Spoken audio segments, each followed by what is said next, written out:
Good morning, and today I want to talk about slow learners in our school.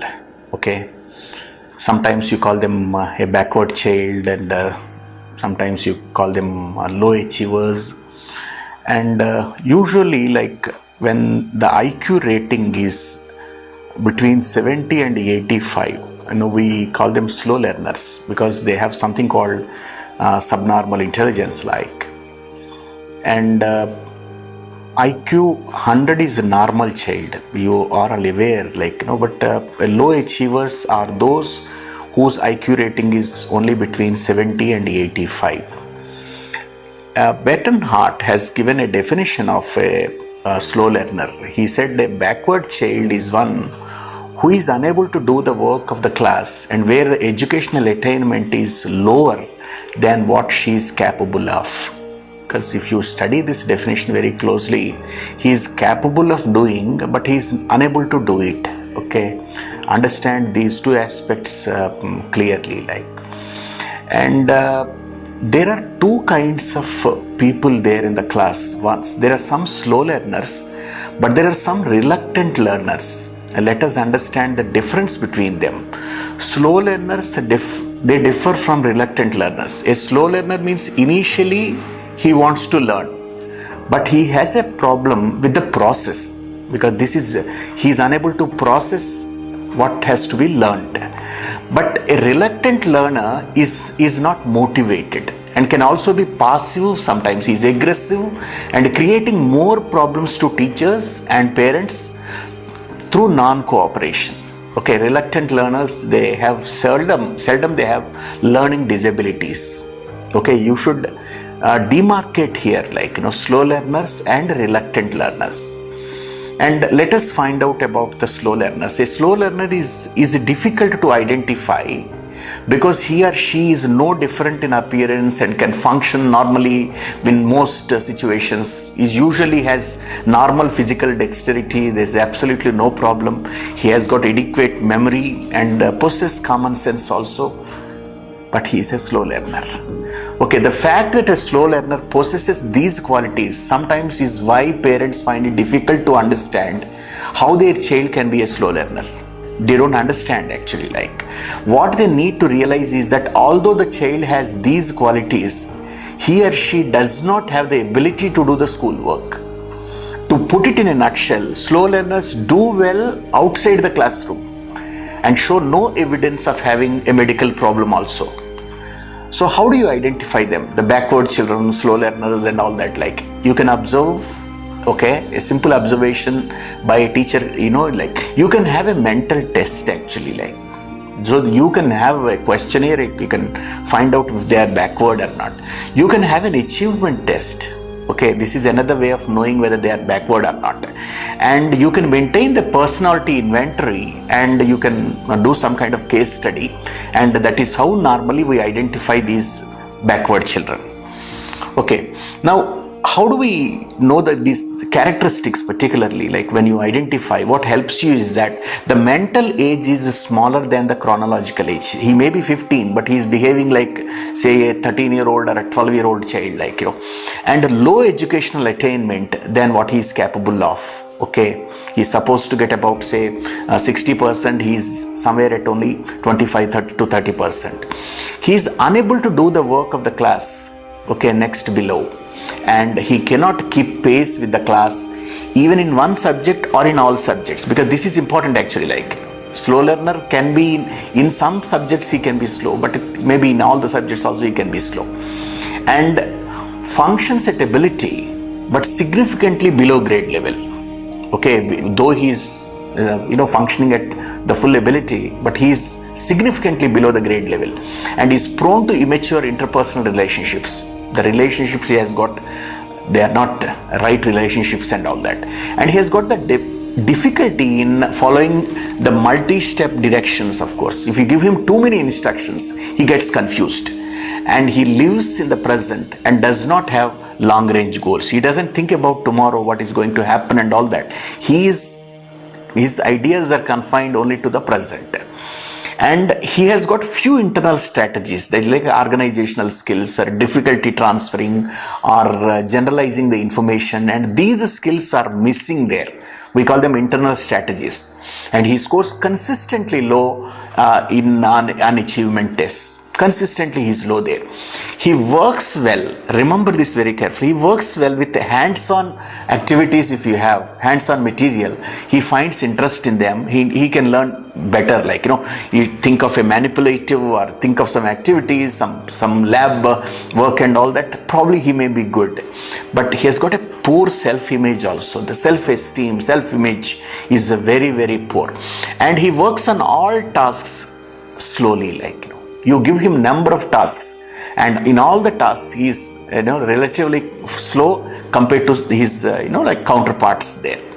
And he masters skills slowly, like mastering the skills is very slow, and some skills he may not master at all. Like, so now if you particularly understand what happens to these slow learners in a subject like mathematics, you know that IQ is below 90. Okay, number one, he has got very little drive. He can't think of working out the problem on his own, writing the data, checking the adequacy of the data, what he has to determine and all that. This very little drive he has got, and his attention span is terribly low, like very low attention span. And he cannot associate actually, like the association memory is very weak. Okay, he cannot get connected to write things easily and all that. And he is a poor reader, like, this is another problem. Like, he can't read the text fast and try to understand and all that. Like, and he has got the difficulty in with abstractions. If anything is concrete, he can think of. But the moment you talk about, say, any abstract thing where he has to imagine, and that is, he has got difficulty there. And the logical, he's not logical in thinking. Okay, the reasoning fails there, and he lacks imagination. Like, if you say that, okay, imagine that there is a surface behind, it's difficult for him because it's not seen there actually. Like, he is unable to detect his own errors. He is committing mistakes, but he doesn't know that it is a mistake and all that. He has got very little power to transfer training. Like, it's very difficult for a teacher to transfer, okay, her knowledge to him or by training and all. And he's not at all creative in his thinking and all. This is another difficulty. What are the causes for this mathematical backwardness? Many students, I find, they're weak in mathematics. They develop hatred for it. They develop that aversion for that mathematics. They remain slow learners and all that. Like, one thing can be the physical causes. Okay, like, unable to see the board or can't hear the teacher, and there can be a mental disability, like, and lack of interest. This comes mostly because of teachers, and inappropriate learning experience actually, like, because a teacher should be able to give him a good experience to remember, but inappropriate when it happens, and it can be like, and irregular study habits, because he keeps the work pending for a long time and all that. There is no revision, and there is no reinforcement strategies are not working there. And the teacher's indifference, the attitude of the teacher towards such children can really hamper his performance. And I call it ineffective method of teaching, and lack of practice and drill, lack of facilities at home, a conducive environment for studying and all that. And it can even be the family background and the home environment. Okay, and irregular school attendance, lack of proficiency in fundamental skills, and the previous knowledge is not sufficient for him to support now in this condition, and lack of understanding in basic mathematical concepts, all the 4 fundamental operations and all that, apart from, okay, the square roots, squares and all that. If he doesn't understand it, it takes time for him. And classroom techniques, how do we use for slow learners actually? First, you create a healthy atmosphere at school and in the community. You must respect the child first, no matter what his condition is as regards to his proficiency in studies. Second thing is, teaching should be arranged according to the interest of these children. Okay, teaching must be arranged based on their interest actually, like what way they want to learn, like, and that should be taken care, like. And backward children should not be assigned heavy load of work. Don't give him 10 chapters when he can learn only 2 chapters. Okay, so it's very important. The load of work also is essential. And use of audio visual aids. Okay, some kind of visualization, some technology, and as far as possible, very emphatically I'm telling this one, it can be used to illustrate the things there, like. And the practical activities should be organized as far as possible and make sure they participate in that. And teachers should not use harsh treatment for them. No frustrated teacher there. Okay, and no rude remarks in the classroom, labeling them, and being indifferent there and all that. And children must be motivated properly, like. And teachers should arrange some extra classes if required for such children. And the deductive method of teaching should be used by the teacher in the classroom. Deduce. Okay, deduction is from general to particular. Induction is from particular to general. So you have a general principle, and from that you deduce, and this method works actually, like, for such children. And do not try to force the slow learners to do mathematics when they are not really interested. Don't tell them, come on, sit down, do this work, and unless you complete, I can't send you home and all that, like this. These are very rude to them. So give them an opportunity to take their own time, maintain their own pace and all that. If there are several approaches to a new idea, use one per lesson to avoid confusion.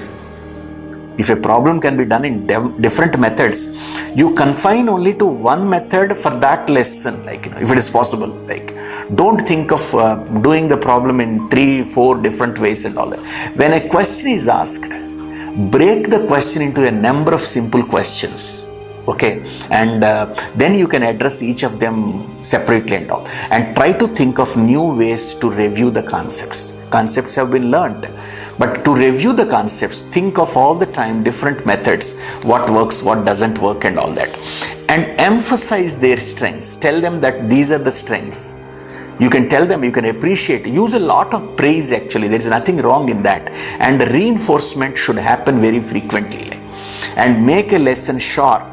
Limit the working time and have several short work periods rather than one long one. So give so many breaks to them.